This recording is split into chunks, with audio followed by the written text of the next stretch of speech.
Ils sont plus de 400 000 en Belgique à joindre études et travail. C'est le cas de Pierre. Depuis qu'il a entamé ses études à l'ULB, il enchaîne les boulots.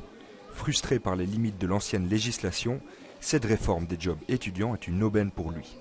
Ça me permet de pouvoir accepter des plus petits réseaux, des plus petits créneaux horaires. On peut venir me demander de travailler 2 heures, j'accepte vu que c'est 2 heures.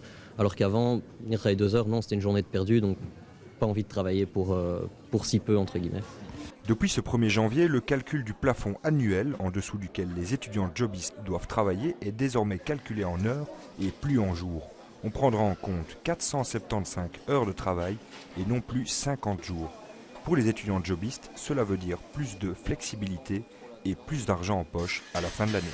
Je gagne entre guillemets entre 500 et 600 euros par mois.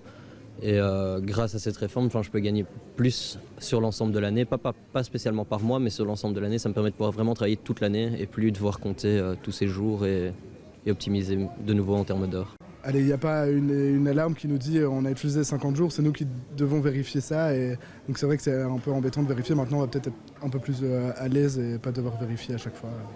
Selon une étude menée par les syndicats des indépendants et PME, en 2016, l'offre d'emploi étudiant a cru de 6%. Avec la nouvelle réforme, ce pourcentage pourrait augmenter. Avec cette réforme, on pense que de plus en plus d'employeurs vont ouvrir la porte à leur entreprise pour justement bénéficier de ces contingents d'heures supplémentaires et engager des étudiants. Un premier job étudiant, c'est un premier pas vers le monde du travail. Attention tout de même à ne pas dépasser le plafond annuel de 10 000 euros, d'où l'importance de vérifier ses heures. Parfois, c'est aussi un certain nombre